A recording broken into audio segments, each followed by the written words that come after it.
Okay, it's 2 after. Dr. Campbell, would you like to lead us off? Absolutely. Good afternoon, everyone. Welcome to our second and final Q&A session on the EnRICH program. EnRICH is engaging researchers and innovators for commercialization at HBCUs. And today's session is presented by myself, Almisha Campbell, Director for Technology Transfer at Jackson State University. And you just met Liz. You heard your voice. Liz, introduce yourself. Yes, I'm Liz Knapp. I'm the program manager for the Accelerator Network, which we'll explain a little bit later. And I'm also on staff at the University of Kentucky Office of Technology Commercialization, and I work with Tanya, who's our other speaker. Hello, everyone. I'm Tanya Phillips, and I'm the Senior Associate Director for New Ventures and Alliances at the University of Kentucky in the Office of Technology Commercialization. And I'm a part of the grant that is sponsoring the EnRICH program. So I'm excited to be here. Thank you. Let me get back, sorry. So the EnRICH program is led by Jackson State University. That's myself here, Almisha Campbell, with support from leadership from Accelerate Health and the University of Kentucky Office of Technology Commercialization, which is here represented by Tanya and Liz. And Accelerate Health is represented by Natalie. She's on the phone at the moment. And so the goals of the EnRICH program are to impact equity, diversity, and inclusion in innovations and train faculty and students at HBCUs to critically evaluate the commercial potential of new healthcare innovations. Liz, would you explain this map for us so that our participants can understand what they're looking at? Yes, so any faculty or student in a historically Black college or university in one of the IDEA states is eligible for the program. And so for those who may not be familiar with what an IDEA state is or the IDEA program, it stands for Institutional Development Award. And it was a program created by NIH to help spread out the research funding across the United States so it isn't accumulated in states who have more infrastructure to compete for the awards. So that's a lot of background information that you may not necessarily need to understand, but on this map, any state that is colored is an IDEA state. So any HBCU in a colored state is eligible. Well, you'll notice it just so happens that of the ones in the IDEA states, almost all of them fall in the Southeast region. And so that's West Virginia, Kentucky, Arkansas, Louisiana, Mississippi, South Carolina, and then also Puerto Rico is in our hub. And so what the NIH decided to do was to provide funding so that these states could join together and collaborate and pool their resources and provide programs and infrastructure for faculty and students such as yourself on this call so that they can then take their ideas and their research and begin to move them out of the lab and commercialize them. And so all that to say, we've mapped it out so you can see of the 31 eligible institutions, all fall within the Southeast IDEA region with the exception of Delaware State University in Delaware and then Langston University in Oklahoma. So that's a quick overview of everyone who's eligible for the program. Right, and so hopefully if you're on the call that you are one of these institutions. And if you would please go ahead, if you can, in the chat to type in your name and the university that you represent for us, please. Thank you. So here are the key dates. So today, as I said, this is our last Q&A session. We've had one before, and our applications are due on September 4th by 11 p.m. Central Standard Time. The application is very simple. There's one aspect there that may need a little bit extra time, and that's the video. But we always indicate to people who call us that the video doesn't have to be professional. So if you only have your cell phone, and trust me, cell phones take the best videos. You can edit them in any type of platform, but there's no editing needed. You just do a quick cell phone video. Tell us what your idea is, why you want to be a part of this program, and just upload it to YouTube and send it to us. So on the website, Liz will go to the website a little later, and it will just tell you how to upload that. But it's very, very simple. So do not let a video stop you from applying for the program. It's pretty simple. And then acceptance, you'll receive notification of your acceptance into the program by September 11th. And for us to confirm, you have to confirm your participation by September 14th. That's because we want to make sure that folks who would like to be a part of the program that were not selected initially would have an opportunity to fill one of those slots if you're no longer able to join. And then the program officially starts on September 18th and 2020. We are doing the program at 3:30 p.m. Eastern Standard Time, and we're asking you for at least 1 hour on those sessions. And then you will be given instructions about the expectation throughout the program. And you'll see that on the website as well. But very simple program. We hope to have it very dynamic. We hope to have some interactions with key partners, people in the field that are very knowledgeable and that would help coach you through some of these processes so that you'll feel comfortable through it, you'll get the experience that you need, and that you'll come out of this program learning something extremely new, and that's something you can take across your entire campus and help in that space. And then the final is November 20th, and we hope to have a virtual pitch competition. This is nothing, when we say competition, is nothing for you to say, oh, I want to, knock someone out and make sure that I win this program, but it's for you to present to us what you've learned throughout the entire program. And we hope to have folks that are listening to this competition that can provide some value to you. Hopefully at the end, we may have, angel investors who hear something good coming from you and want to, provide you support moving forward. So this is a very good part of the program that I always like, because I get to hear everybody's idea, get to ask questions, get to provide some feedback. And so I think this is a very exciting part, particularly for me. And I hope it would be for you as well. And so it's a 10-week virtual pre-accelerator program. And 10 weeks sounds, like a long time during COVID-19. But for me, 10 weeks goes by so fast. When I think about it, like a week ago, we were in March in quarantine, and now here we are about to enter September. It's almost like a whole year's passed in such a short space of time. So I don't foresee this being a problem. I'm accustomed to 12-week program, and they go by really, really fast. And especially if you're learning and you're enjoying what you're doing. And we hope and we'll do our best to make sure that you're enjoying this session. So week 1, we are going to do introductions to the program, to the people that are participating, to the coaches. We're going to talk about intellectual invention disclosures and intellectual property and why those things are so important to these type of processes. And then week 2, we're going to talk about understanding the tech transfer office, what they do. Tanya works, uniquely knows the tech transfer operation.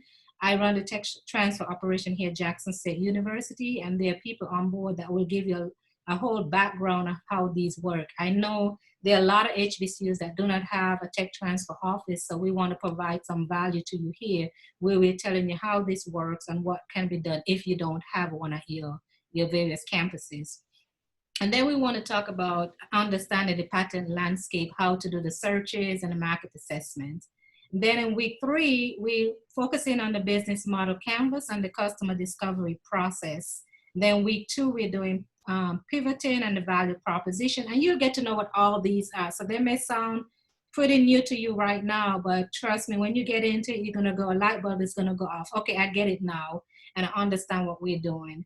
And so this is what the 10-week program look like. And like I said, at the very end, we're going to have that pitch competition. But in week 9, we're training you how to perfect your pitch. So we always talk about that elevator pitch. So from the minute you go on first floor to the 3rd floor, you should be able to tell the person on the elevator with you what your idea is. I always refer people to The Pursuit of Happiness with Will Smith, and how that short ride he had to tell his future boss what his plans were, and in that short space of time, and he got the position that nobody ever thought he would have gotten. So I always talk about that and the value it brings once you can sell your story in that short space of time. So we'll help you perfect that.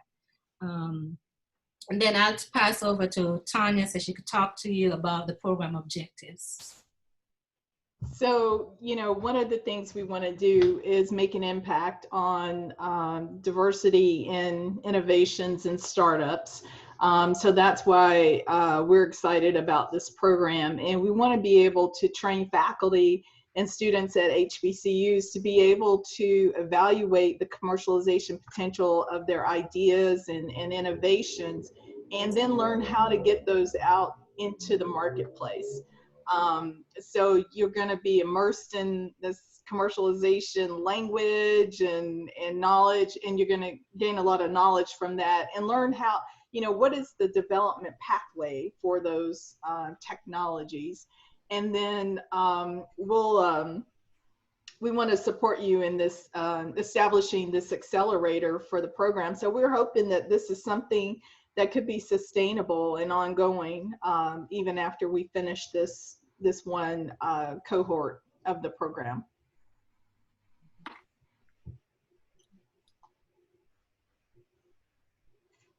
So the selection criteria, so we're going to be looking at 3 different things. What's the potential for you to validate your concept? So is it something that we feel that's pretty easy for you to do? What kind of impact is it going to have based on the goals of the program? And then what is we're going to be looking at that video, but how effective are you in communicating what your technology is, and where you think it can go in that video?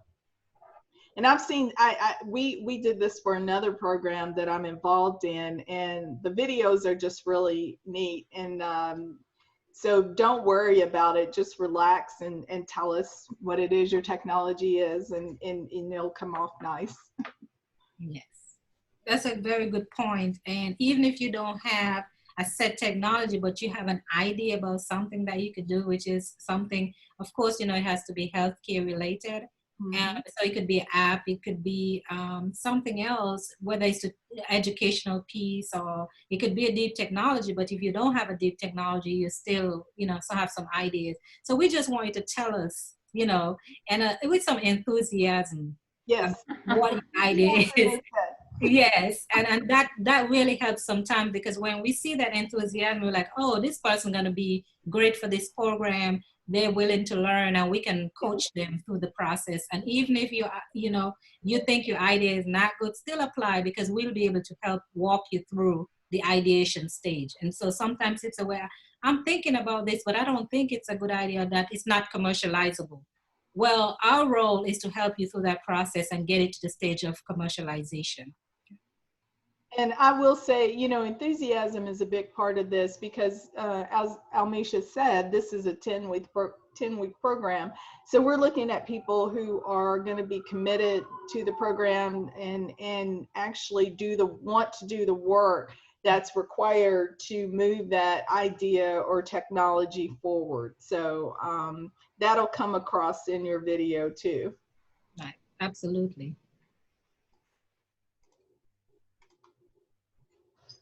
So we want to leverage the expertise of our offices. As Almisha said, I'm a part of the UK Office of Technology Commercialization.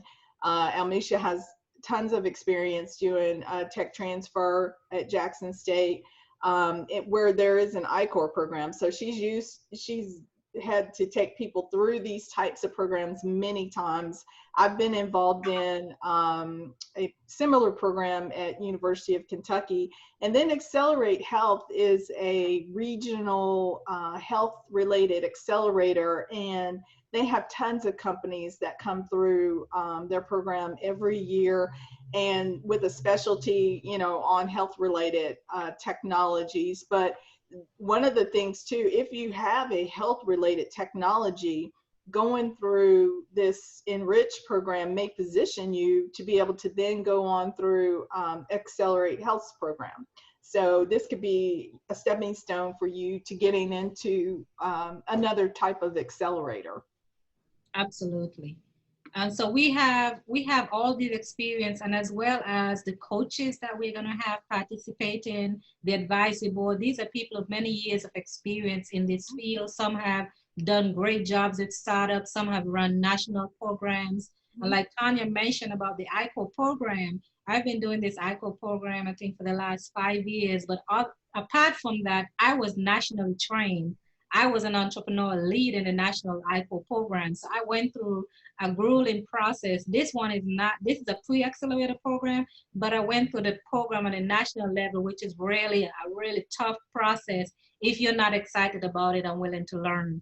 So we have the expertise in our team to really work with you from the ideation stage all the way up to the commercialization stage. And we're looking forward to working with you on this. Just let you know, we're doing this because of the love of what we do, right? So there's no money in here for us.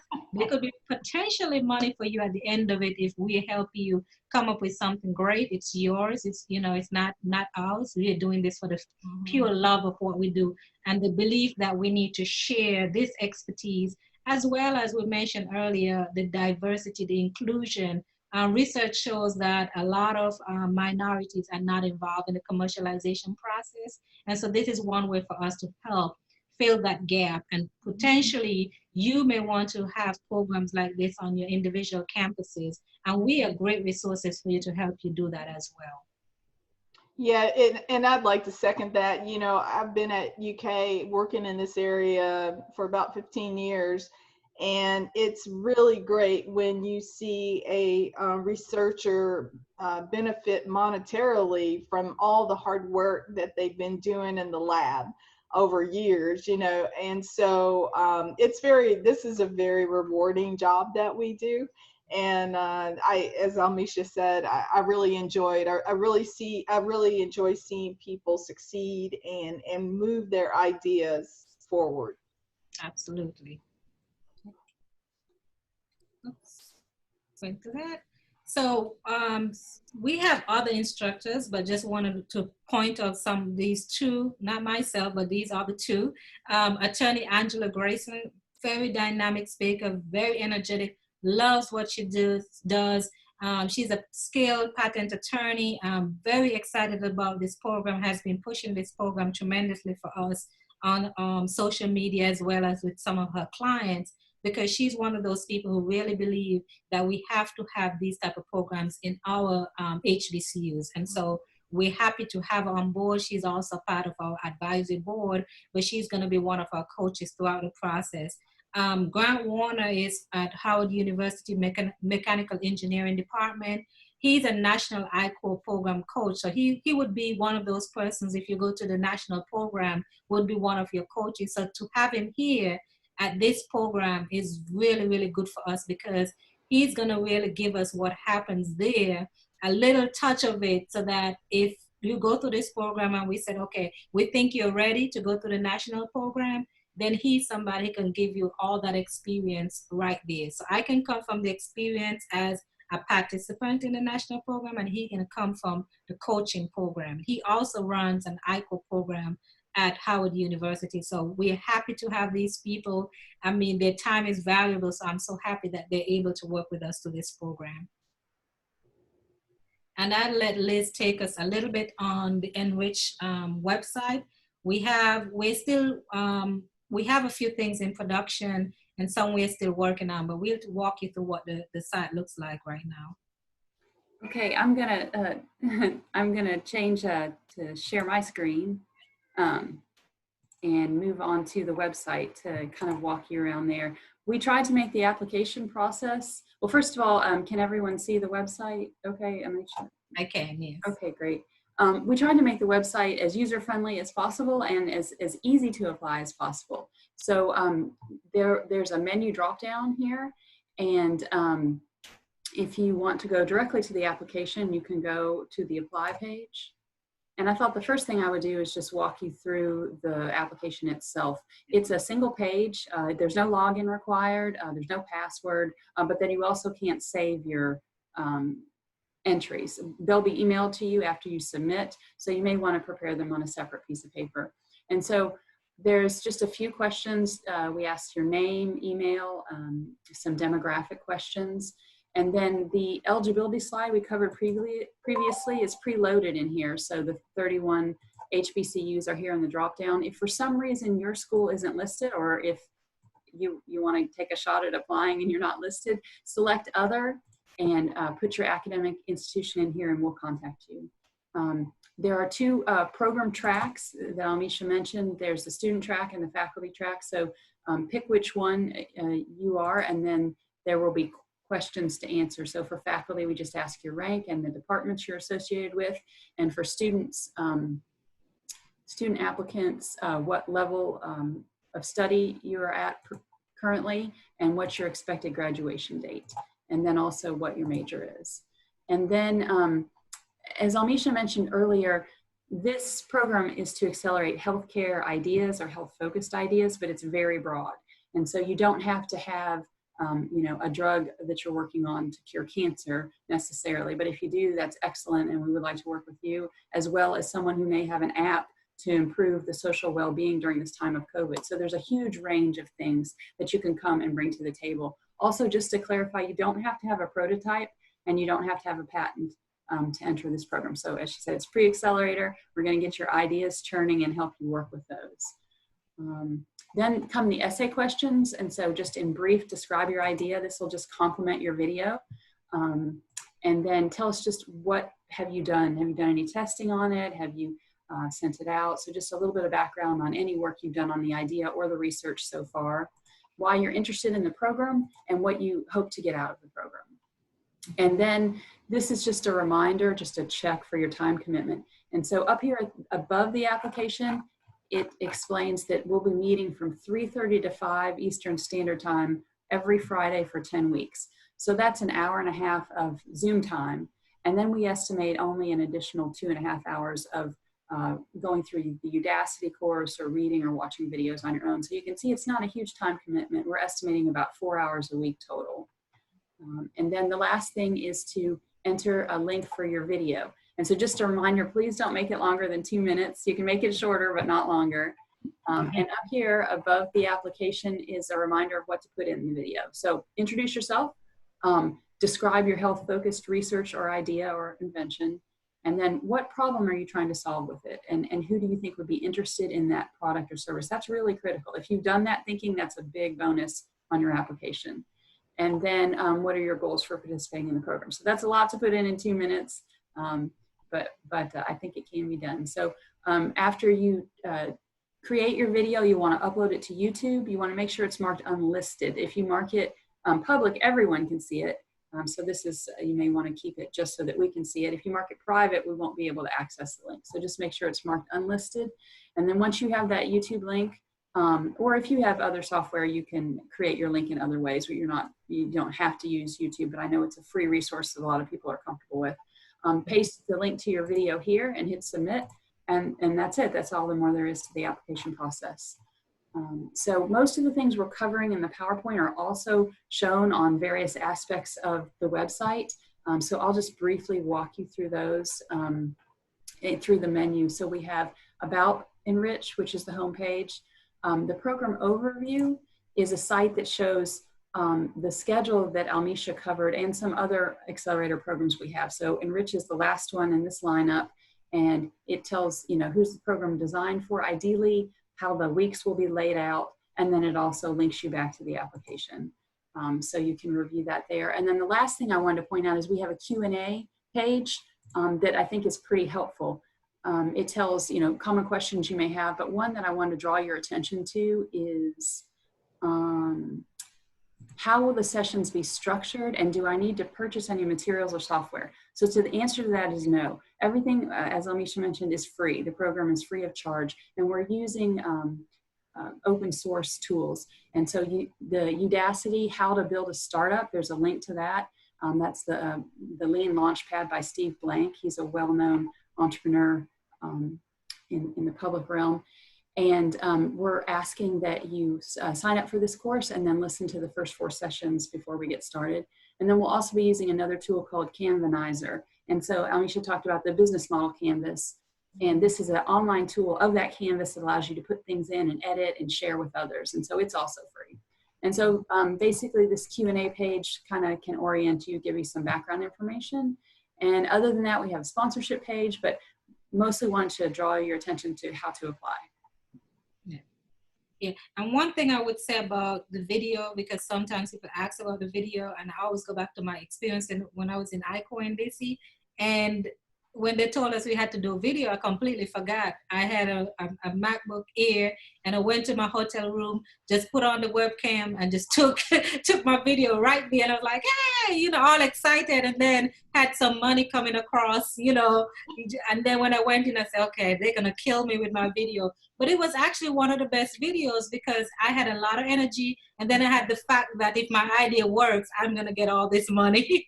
You know, so the coaches really love that. The other trick is that if you have a free Zoom account, it could, you know, anybody can sign up for the Zoom account. You can actually do it like we're doing now and just record it here and then just upload that to YouTube. No editing needed, very quick and simple. So don't worry about having a video camera, tripod, all that stuff. It's not needed in today's world. You know, we have all kind of tools now that we can use. So just want to make sure that that does not deter anyone. I was very adamant about having a video because I realized the value it brings when someone, you know, shows their passion about their idea or why they want to do something. And that is a big selling point to me because sometimes it's a little challenging explaining stuff in verbiage about what you're doing. But when you're trying to talk about it, we see the passion coming out and we can finally get it. So that's why I wanted to do the video on there. So we've done with our social media. So we try our best to post information on our social media pages. And as the program gets started, we'll post more out there. So these are the ways you can follow us, and please share with your friends and colleagues that may want to participate and encourage them to participate. So EnRICH is on YouTube, Twitter, and Facebook, as well as the website that Liz just showed to you. Again, as a reminder, the deadline is September 4, 2020. What time? 11:59 p.m. Central Standard Time. So that's it. You know, many times I've submitted proposal 11:58 when it was due 11:59, just biting my nails. So try your best to try to get it up before, because sometimes there are technical difficulties, and we do understand that sometimes if, you know, if there's a good reason, I think we'll be a little bit flexible, but please try to upload, you know, prior to that 11:58 timeline, so you won't be having any issues there. And with that, I'm going to stop and let you ask your questions, because I can see some of you ready to ask a lot of questions. So who wants to go first? So I like to pick people when they don't Well, I have a volunteer. question, if it's okay. Okay, I'm just about to pick somebody. He's preempting. Okay. Greetings, everyone. It's always good to see familiar faces, as always, and I'm excited about this opportunity. I wanted to ask one part of the question with regards to the application. I know it only had for first name of a person per se. What if there's a group? How do we fill in for multiple people who may want to participate, like a faculty and a student liaison who's working on a project? And secondly, if it is a group, can we have a project lead that participates majority of the time with the other person, like coming in case there is conflicts with the schedule?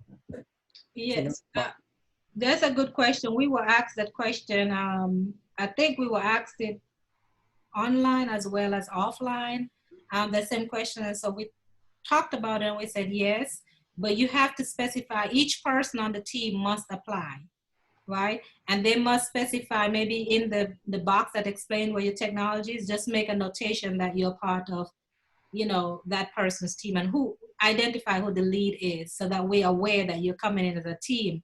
Now, one person, we do that with ICOR too, and that's why I think it's okay, because with ICOR, the teams are required to have all three members present at everything.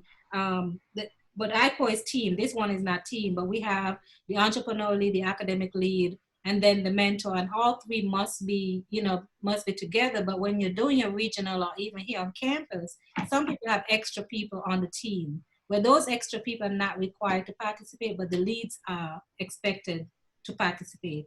So whoever is selected as the lead of that team must participate, you know, all the time. And then the other thing is you have to let us know if you're applying as a faculty team or a student team, right? So even if you're faculty and you have some students on, who is leading? If the student is leading, then you have to be on the student side. If the faculty is leading, then you have to be on the faculty side. Is that okay? Perfect, perfect. You're welcome. Let me see who else we have in the chat. Anyone else have any questions? I'm happy to see we have someone from Emory University.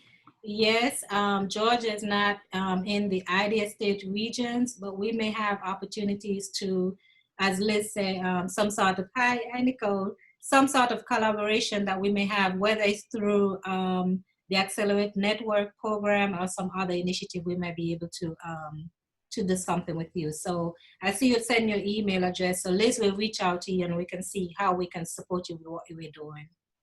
Yeah, no, this is helpful. I just to hijack a little bit, I worked with Angela Grayson many years ago. So that's how I found out about today. And we do a lot of the same work with Georgia Tech researchers. Okay. So, and Tech has I-Core, so I'm familiar with I-Core. So I love that this is happening. And I'm actually a lawyer. So we bring in the legal side. When you mentioned the patent landscape and market assessment, the JD students at Emory Law will help the researchers sort of go through that de-risking for legal issues, as well as contribute to the market assessment and what problem are you solving and all that stuff. So I run a program related to that and innovation at the law school. So happy to help. Looking forward to getting connected with Liz and Tanya. And, you know, you guys have UK as a law school, so I don't want to step on people's toes, but maybe you could, you know, ping them and get them to support in terms of what you're doing. Yeah, absolutely. Thank you so much. And yeah, I think there's some opportunities to do some stuff with us still. So we will reach out to you and see how, you know, we can work that out. So thank you so much. Nice to meet you, Nicole. Yeah, excited about that. Well, and that's what this is all about, you know, connections and making sure we have the right resources, the right people together, because we understand that in order to make businesses successful, we have to have different components coming in together. I always tell my students, if you're working on a project, make sure you get an engineer, make sure you get somebody in computer science who can build all your apps and make sure, you know, and so that's how, even with our Center for Innovation, and I think I have 2 of my students online, I don't have computer science just working in isolation. They have to work with a marketing person or someone from journalism so that the conversation is happening about, if you're developing in this app, can people actually read it? You know, are you writing it in a way where people can read it? Are you doing this? Are you doing that? And so that's how they work. So this is very important. And I'm going to call on one of them. I see. Simon? Simon, to unmute yourself. Okay. Yes, how are you? I'm good over you. Yeah, Simon is, when Simon first came to work with us in the center, and I always like to tell the story, Simon, so forgive me, but he's a member of our ROTC, one of the lead people. I don't know what they call the terminology, but he came in full uniform, and he said, Dr. Campbell, I heard what you're doing here, and I want to help. How can I help? I said, what's your major? And he said, computer engineering. I go, yes. He said, but I don't want to do anything with technology. And quickly, once he got in the center and he saw all the technology, he quickly started to learn how to develop virtual reality and how to do 3D modelings and all of that stuff. So sometimes when they say they don't want to, but you just show them and give them the access, and he's been taking off ever since. And then Simon right now is actually working with me on some tech assessment for a federal agency. Just learning a little bit about it, you know, market assessments and stuff like that. So Simon, you have any questions about the program? So from a student aspect, is really more so just to bring forth an idea that can possibly work, or is it just really just seeing how the entire process works, not necessarily something that can actually work? Is that pretty much? Tanya, you answer. I was saying both. Yeah. So if you have an idea, definitely we want to help you develop that. but if you, I mean, it's a good training tool for just learning how the process works. Yes, ma'am. So, Yeah, and Simon, I was going to ask, is Almisha training you to be a tech transfer professional? Because we need more diversity. I am trying. Yes, we're trying to do that program here, and as Miss Morris, sorry, mentioned earlier about the law school, we don't have a law school here at Jackson State. And so a lot of that is some of the things that even in trying to develop the tech transfer program to teach them how to do some of these things, we're missing that component of how do we teach them this piece of it. So we're trying to see how we can bridge that gap. And I think that's maybe one of the places I can. I would love to help with that, because I'm trying to connect with like Morehouse and Spelman, even though I think they have tech transfer offices, but for example, Clark Atlanta does not, right? Yeah. Not every HBCU, even within Atlanta, has one. But yeah, let me know. I mean, it would be great to have your innovators connect with my students. And everybody's virtual, so child, we could do all this stuff now. I know. The best way to be innovative when we don't have to think about money to travel to different places. Yep, we can do it. Yes. And then the other person I have online is also one of my innovation fellows. Nwani, can you unmute yourself? So Nwani's backstory is that she's a medical doctor by trade, but she came back to the university to study epidemiology. So she's trying to get her PhD in epidemiology, and she came and said she wanted to volunteer. So she has also been learning a lot of stuff in the center that usually wouldn't see a medical student want to delve into all the technologies. And she's researching how using virtual reality and 3D modeling and all of that within the medical field. So she's getting all that experience. Nwani, can you? Yes. I'm so glad to be involved in this. I enjoyed the presentation, and I'm so excited about the program as well, and I'm looking forward to learning. I just have a question. I'm wondering, is this just for faculty and students? Can someone from outside also participate? So far, the program is designed for students and faculty. Oh. Yes. Mm-hmm. That's a good question, though. Liz? Yeah, I just want to dovetail on Simon's question about whether he had to have what he thought would be a promising idea or just come to learn. Sometimes you might surprise yourself. I helped with a high school program, and a lot of times they weren't too sure about the idea they presented, because similar to this, they had to have one. But by the end, they had created a working prototype and really saw the potential of it. So you may surprise yourself. So I just want to encourage you to actually go for something you feel like maybe deep in your gut that maybe this is a good idea, because you might surprise yourself what you end up with at the end of the 10 weeks. Do we have any other, thank you so much for the folks who put their affiliations in the chat. Sorry about this. I just had just one of these like insights. So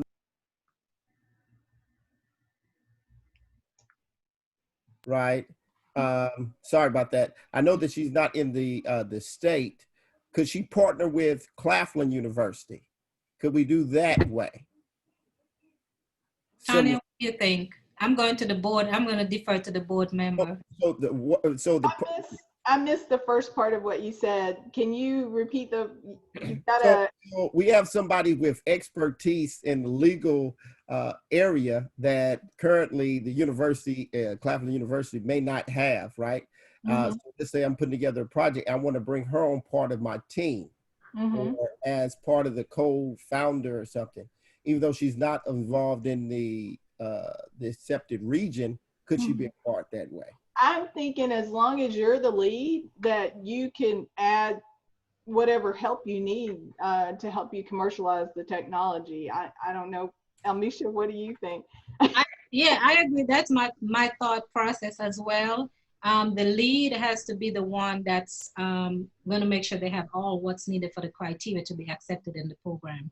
And then because, like I mentioned earlier, you may not have all the expertise that you need to do something, and that's why it's so important to collaborate and have the right team on board. So yes, we didn't, think all those things through, but yes, you can. Also, I'll just add that in week 8 is intro to your startup formation. And so that, building teams is huge. And so that will definitely play well into that aspect of the curriculum. Absolutely. I think Dr. Anthony Broughton was on. I wonder if he has any questions. Yes, I'm still here. No questions at this point. Very insightful information, and I'm excited about this opportunity. All right. Looking forward to further discussion with you and seeing your application. Anyone else have any questions? Yes, good afternoon, everyone. I do have a question. I see the Friday meetings, Friday afternoon meetings. Are we, in case there's an issue where we can't attend 1 or 2 meetings, how is that dealt with? Well, what we've asked, and I would like to say that, we're professionals, so at least let us know in advance that you may not be able to make a meeting and give us, a reason why you're not able to make that meeting. Because what we're trying to do is we want you to be there, especially when we have all these experts giving up their time, but we do understand things happen. And so once we know that, then we will prepare where we can have this material prepared for you, so you're not missing anything that particular week. Yeah, anything more than 2 absences, you'll be missing a lot of the program. I completely understand and have every intention to be at every meeting. I know that many of our graduate students do dissertation proposals and so forth. Friday afternoons when people are off, they're off, and so that's a time that I'll have to meander in terms of scheduling, but I have every intent to be at every meeting, but just in case. Okay.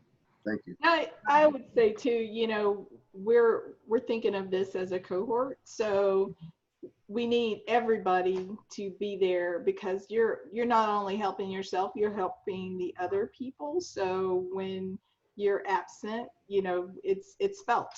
You may have expertise that you can add to what someone else is doing. So that's part of the reason why I think we're sticklers on attendance. Yeah. Any other questions?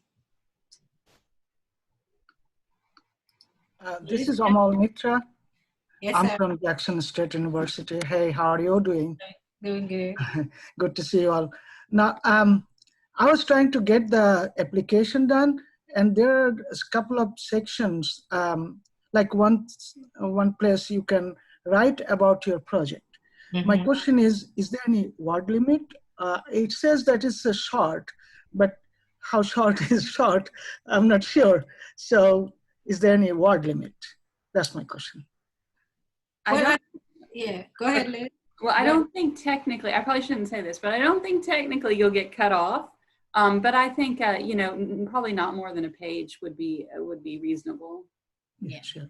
I'm just thinking maybe 20 lines, 20 sentences, 30, something like that. Yeah. Not 1 page even. So I was just not sure how short it should be. And there is another question. I know we are doing a pitch, and then there is in the program, it says there is another pitch at the end of November sometime, like a final pitch. What's the difference between these two? Okay, so one pitch is we're training you or coaching you on how to perfect that pitch. Okay. And the final is actually the pitch competition where you now deliver on what you've learned throughout the whole program. Okay, so we'll make another pitch that time. Yeah, that one prior to the competition is just we coaching you through the process, and you're basically practicing, right? So you can consider it a practice session. The final one is really your crowning moment. I've learned all this stuff. I've put it into my idea. This is where I started here, and now I was about to say started from the bottom. Now I'm here. Okay.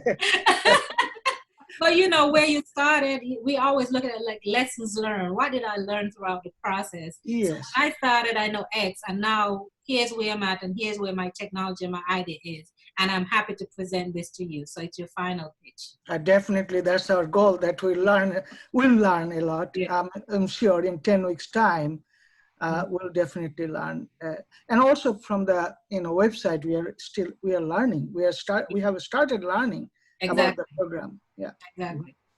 Thank you. One of the interesting things is for you is at the end to go back and look at your video that you did in the beginning and see how far you've come, you know? So see the difference in the two videos. Absolutely. And you know, that part of it's not that we just want you to pitch, but we want you to learn how to communicate your idea effectively. And so, you know, it's not just doing a pitch competition. It's how can I be concise in my my words and how I talk about my technology so that you get the interest, you know, of an investor at some point. You know, they don't have a lot of time. They want you to spit it out quickly. And so you have to learn how to speak concisely and communicate what your idea is effectively. Yes. Yes, absolutely. I thought today's meeting at 3, so I'm late today, but I thought it's at 3 o'clock. That was in my calendar. Sorry, it's 3 Eastern time, so I know you're on Central time. So, oh my gosh. Yeah. So I'm almost 45 minutes late. Sorry. Yeah. So that you don't forget this, when the program starts, it will be 2:30 your time. Okay. All right? Yeah. Okay. So any question? Yeah, go ahead. Is there a cap to the number of innovators that can apply? Like, are you guys looking to fill a cohort 20, 30, or is it sort of, you know, if you got 50 people, would you be able to put them through the 10-week program? Well, our lofty idea when we started, and I know some say it's too much, but the idea is if we can get one faculty or one student from every institution, we'll be happy. That may not occur because some of the institutions listed are, some of them are community colleges and they may not have any applicants. And as well as because this is such an uncertain time right now, we're not sure what, you know, people's commitment are. But I think we need at least 20 people, I think, to really have a good interactive program and cohort so that we're learning from each other and we're doing different things here. And as long as they are in that idea state, they can participate, right? Yes. Okay. Yes. We'll see. Is North Carolina in that? No. They've got the research triangle, so they've got a lot of research dollars going in. Yeah. So, but South Carolina is a part of it. I saw South Carolina, but so, you know, I'm just thinking of like within my network, you know, I'd love to refer people, but obviously the Georgia folks are out. So I'm trying to figure out. What about Alabama? Is Alabama in it? No, I can pull the slide back. Alabama has all that NASA money that they did. So Georgia has a lot of money too, which is why I understand why Georgia's not flagged. But Tennessee is not. I saw that. I was thinking about. Now they go in and out, I think, but they have Oak Ridge National Labs there. So. Okay. Yeah, it's like I can think of people in my network in the states adjacent to Georgia, right? But other than South Carolina, everyone else is out. No Florida, no Alabama, no Tennessee, no North Carolina. So I don't know too many folks in South Carolina. Yeah. All right. I'm trying to figure out who I can refer to this program.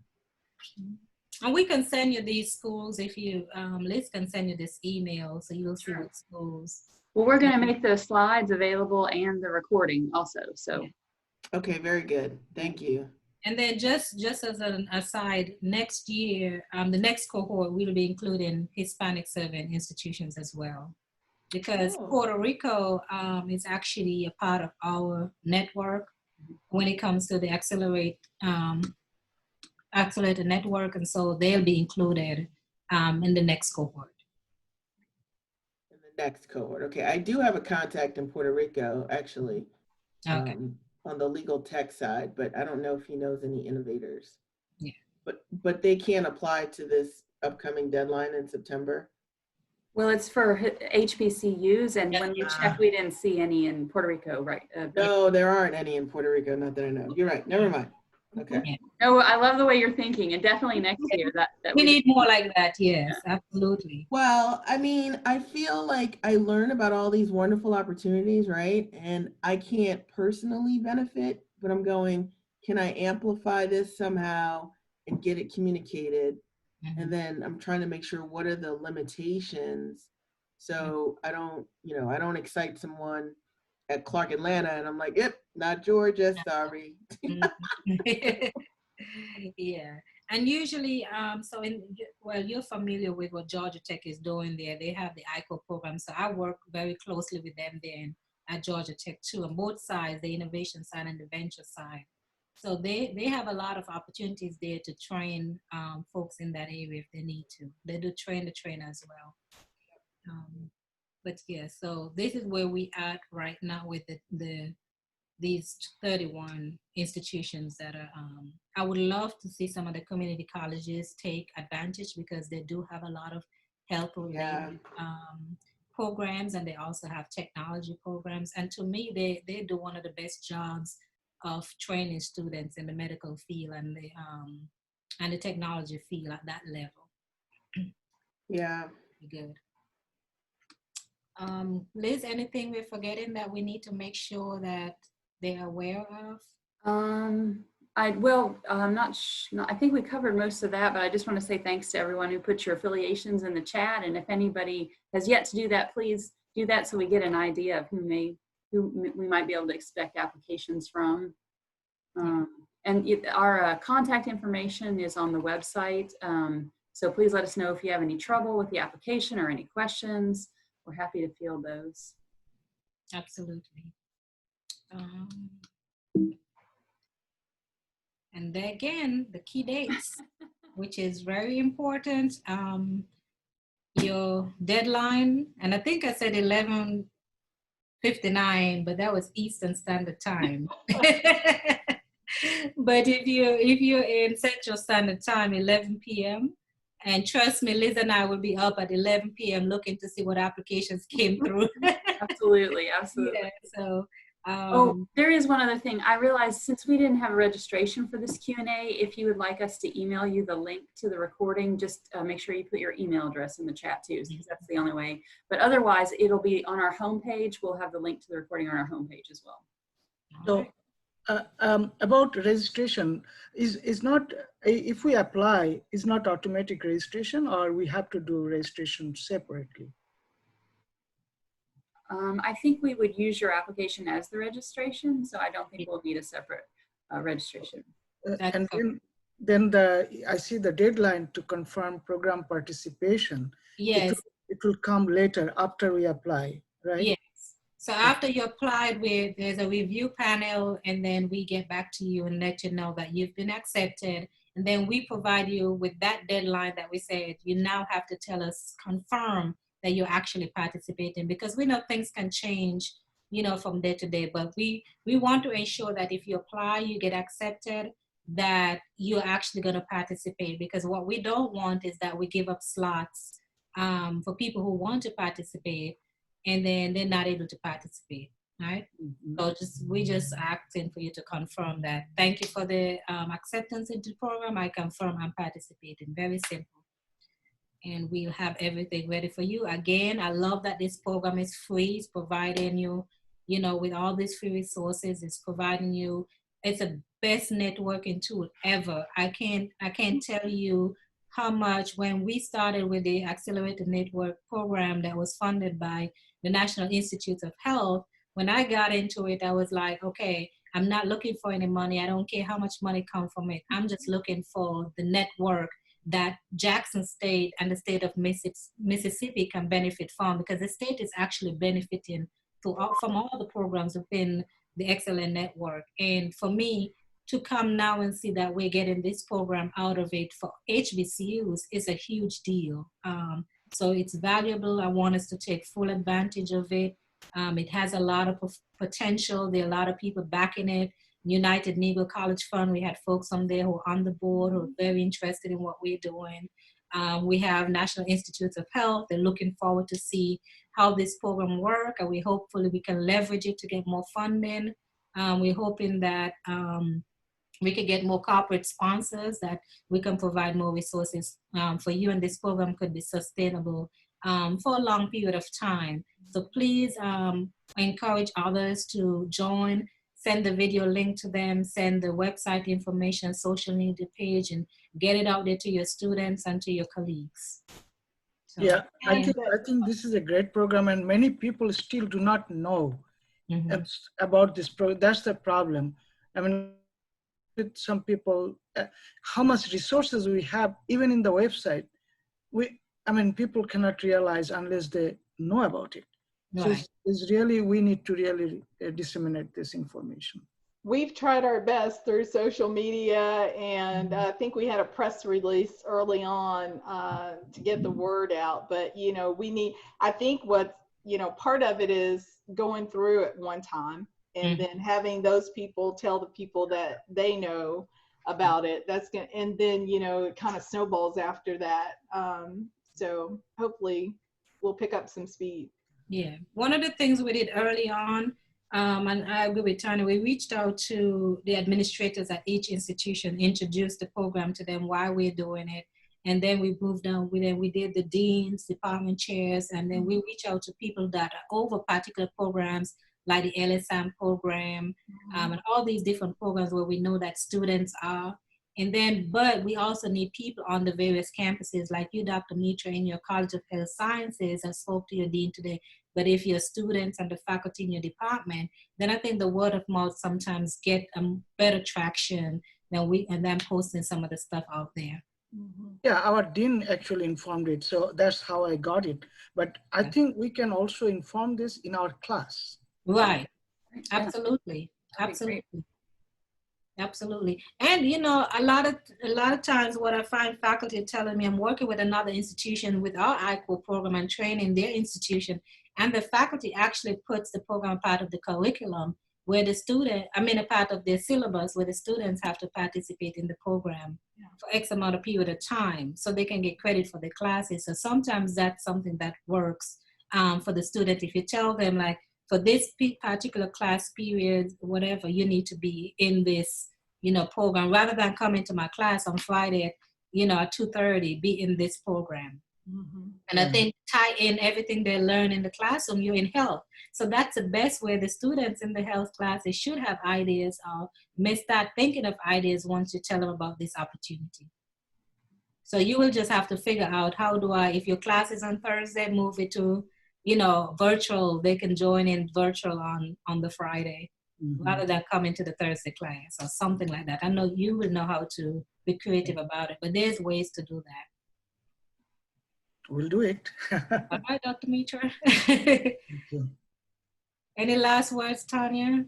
No, I'm excited with all of you who decided to come on and talk to us about this today. And I hope we get applications from everybody. Yes, same here. Thank you for joining us. I'm going to apply.